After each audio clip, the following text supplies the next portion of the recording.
Hello दोस्तों, top coaching studio में आप लोगों का स्वागत है। आज हम आप लोगों को साइंस के कुछ क्वेश्चनों को लेके आया हूं दोस्तों। तो आप लोग इस वीडियो को पूरा देखिए, स्किप मत कीजिएगा, क्योंकि आज एग्ज़ाम में इस तरह के आजकल बहुत क्वेश्चन पूछे जा रहे हैं दोस्तों। तो दोस्तों चलिए चलते हैं अपने टॉपिक पे। उससे पहले दोस्तों आप लोग मेरे चैनल को सब्सक्राइब कर लीजिए, लाइक एंड शेयर कर दीजिए दोस्तों। और सब्सक्राइब करते वक्त दोस्तों एक बेल आइकन की घंटी आएगी, उसको आप लोग ज़रूर प्रेस कर दीजिएगा, जिससे आने वाले हर वीडियो को आप लोगों को नोटिफिकेशन मिलता रहे। तो सबसे पहले दोस्तों चलते हैं पहले नंबर क्वेश्चन पे। तो आज का मेरा पहला क्वेश्चन है दोस्तों, किसी वस्तु का भार 600 न्यूटन है तो चंद्रमा पर द्रव्यमान क्या होगा? बताइए दोस्तों। चंद्रमा पर द्रव्यमान दोस्तों, वस्तु का भार 600 न्यूटन दिया है, चंद्रमा पर द्रव्यमान पूछा है दोस्तों, तो बताइए क्या होगा? तो दोस्तों इसका राइट आंसर आप लोग बताइए। तो पहला ऑप्शन इसमें दिया है 100 न्यूटन, बी ऑप्शन है 600 न्यूटन, सी ऑप्शन है 600 केजी, डी ऑप्शन है नॉट। दोस्तों इसका जो भार दिया है और पूछ रहा है द्रव्यमान, तो दोस्तों इसका हम कैसे निकाल सकते हैं? तो इसका option number D not, none of these answer हो जाएगा दोस्तों। चलिए दोस्तों अगला क्वेश्चन चलते हैं।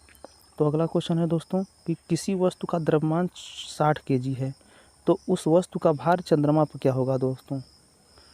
दोस्तों मेरे ख्याल से दोस्तों ये क्वेश्चन थोड़ा गलत लग रहा है, आप लोग इसको देख लीजिएगा।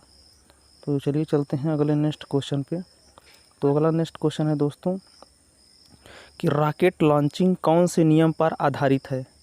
रॉकेट लॉन्चिंग कौन से नियम पर आधारित है? तो पहला ऑप्शन इसमें दिया है दोस्तों न्यूटन का गति का तीसरा नियम, बी ऑप्शन है न्यूटन की गति का पहला नियम, सी ऑप्शन है उष्मागतिकी का नियम, और डी ऑप्शन है न्यूटन की गति के सभी नियम।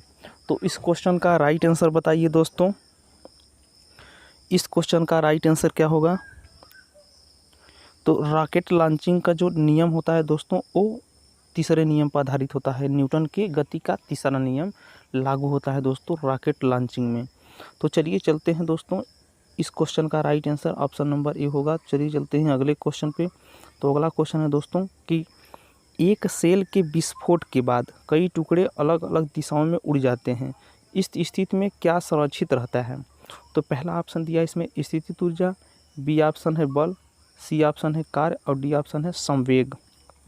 तो दोस्तों एक सेल के विस्फोट के बाद कई टुकड़े अलग अलग दिशाओं में उड़ जाते हैं, इस स्थिति में क्या स्थिर रहता है दोस्तों? संवेग। ऑप्शन नंबर डी इस क्वेश्चन का राइट आंसर हो जाएगा। चलिए चलते हैं अगले नेक्स्ट क्वेश्चन पे। तो अगला नेक्स्ट क्वेश्चन दोस्तों देख लेते हैं। तो झूले पर बैठे एक लड़के की गति होती है, झूले पर बैठे एक लड़के की गति होती है। पहला ऑप्शन दिया है दोस्तों एक समान, बी ऑप्शन है वृत्ति, सी ऑप्शन है असमान, और डी ऑप्शन है आवर्ती। तो इस क्वेश्चन का राइट आंसर बताइए दोस्तों।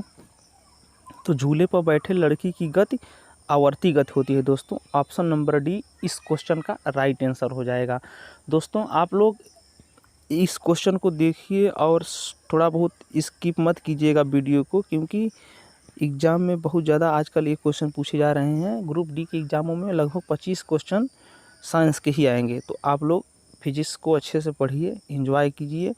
तो चलिए चलते हैं अगले नेक्स्ट क्वेश्चन पे। तो अगला नेक्स्ट क्वेश्चन है दोस्तों कि पक्षियों में होता है, क्या होता है दोस्तों पक्षियों में? 2 कक्षी हृदय, 4 कक्षी हृदय, 3 कक्षी हृदय और 1 कक्षी हृदय। तो दोस्तों इस क्वेश्चन का राइट आंसर बताइए। तो पक्षियों में होता है दोस्तों 4 कक्षी हृदय, ऑप्शन नंबर बी इस क्वेश्चन का राइट आंसर हो जाएगा। दोस्तों चलिए चलते हैं अगले नेक्स्ट क्वेश्चन पे। तो अगला नेक्स्ट क्वेश्चन है बर्फ़ का गलनांक बिंदु है, बर्फ़ का गलनांक बिंदु बताइए दोस्तों क्या होता है बर्फ़ का गलनांक बिंदु? तो पहला ऑप्शन दिया है 273 केल्विन, बी ऑप्शन है -273 सेल्सियस, सी ऑप्शन है 273 सेल्सियस, और डी ऑप्शन है -273 केल्विन। तो इस क्वेश्चन का राइट आंसर बताइए। इस क्वेश्चन का राइट आंसर हो जाएगा दोस्तों ऑप्शन नंबर ए 273 केल्विन बर्फ़ का गलनांक बिंदु होता है। तो ऑप्शन नंबर ए इसका राइट आंसर हो जाएगा। चलिए चलते हैं अगले नेक्स्ट क्वेश्चन पे। तो अगला नेक्स्ट क्वेश्चन है दोस्तों द्रव और गैसों में ताप अंतरण का मुख्य कारण क्या है? द्रव और गैसों में ताप अंतरण का मुख्यतः कारण क्या है? पहला ऑप्शन दिया इसमें चालकता, बी ऑप्शन है संवहन, सी ऑप्शन है विकिरण, और डी ऑप्शन है चालकता और विकिरण दोनों।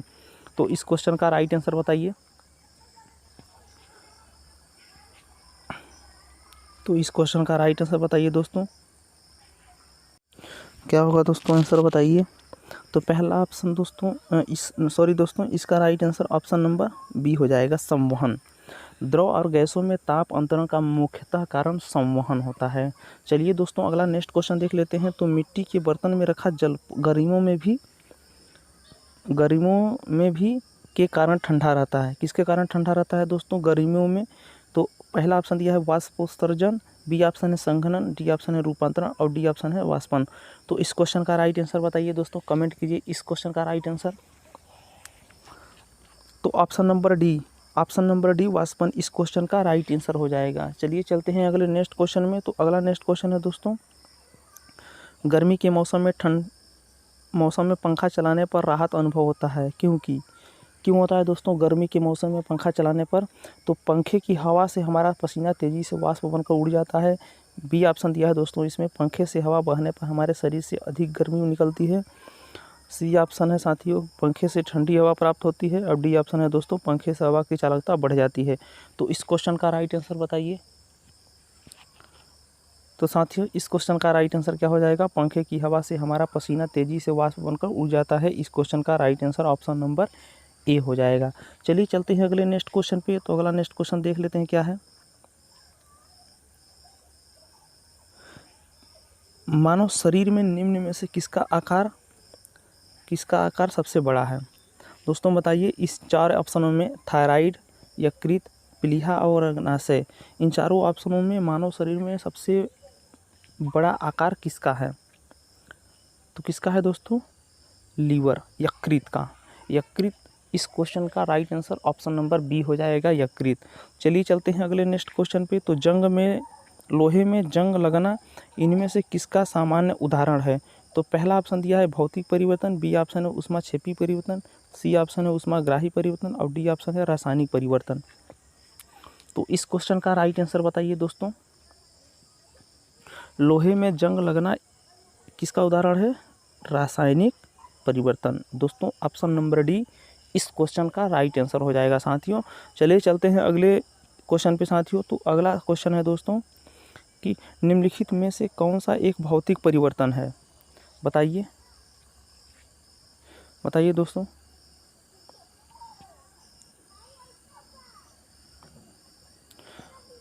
बताइए इसका राइट आंसर क्या होगा। तो पहला ऑप्शन दिया है इसमें अंगूर किण्वित होना, बी ऑप्शन है फलों पकना, सी ऑप्शन है बर्फ़ का पिघलना, डी ऑप्शन है दूध से दही बनना। तो इस क्वेश्चन का राइट आंसर बताइए दोस्तों, कौन सा इसमें एक भौतिक परिवर्तन है।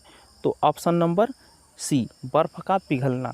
क्योंकि दोस्तों भौतिक परिवर्तन वह परिवर्तन होता है जिसमें कोई वस्तु चेंज हो जाती है, अगर उस वस्तु को फिर से हमको उसी अवस्था में आ जाए तो वह भौतिक परिवर्तन है। नहीं समझे होंगे दोस्तों, आप लोग फिर से सुनिएगा कि भौतिक परिवर्तन वह परिवर्तन होता है जिसमें कोई वस्तु अपनी स्थिति को चेंज कर लेती है। जैसे भौतिक बर्फ़ है, वह पिघलकर पानी में परिवर्तित हो जाती है, फिर वह पानी बर्फ़ बन जाता है। तो इसमें कोई परिवर्तन नहीं हुआ, तो दोस्तों यह एक भौतिक परिवर्तन के अंतर्गत आता है। अब जैसे इसमें दोस्तों देख लीजिए, अंगूर किण्वित होना, फलों का पकना, जब फल पक जाएगा तो वो कच्चा तो हो नहीं सकता, इसलिए वह रासायनिक परिवर्तन हुआ। दूध से दही बनना, दही बन जाएगी तो दूध तो बनेगा नहीं बाद में, तो यह रासायनिक परिवर्तन हुआ दोस्तों। इसमें बर्फ़ का पिघलना, बर्फ़ पिघलेगी फिर पानी बन जाएगा, पानी से फिर बर्फ़ बन जाता है दोस्तों। तो ये ऑप्शन नंबर सी इस क्वेश्चन का राइट आंसर हो जाएगा। चलिए चलते हैं अगले नेक्स्ट क्वेश्चन पे। तो डाल्टन का परमाणु सिद्धांत निम्न में से किसके लिए स्पष्टीकरण प्रदान करता है। किसके लिए प्रदान करता है दोस्तों। तो पहला ऑप्शन दिया है द्रव्यमान संरक्षण और रासायनिक संयोजन का नियम, बी ऑप्शन है द्रव्यमान संरक्षण और निश्चित अनुपात का नियम, सी ऑप्शन है रासायनिक संयोजन और निश्चित अनुपात का नियम, डी ऑप्शन है निश्चित अनुपात और रासायनिक संयोजन का नियम। तो इस क्वेश्चन का राइट आंसर बताइए। तो ऑप्शन नंबर बी द्रव्यमान संरक्षण और निश्चित अनुपात का नियम डाल्टन का परमाणु सिद्धांत है दोस्तों।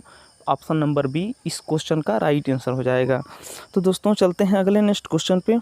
तो अगला नेक्स्ट क्वेश्चन है दोस्तों कि पदार्थ का वह छोटा छोटा कण जिसका स्वतंत्र अस्तित्व है तो क्या कहलाता है दोस्तों। पहला ऑप्शन दिया है परमाणु, बी ऑप्शन है न्यूट्रॉन, सी ऑप्शन है इलेक्ट्रॉन और डी ऑप्शन है अणु।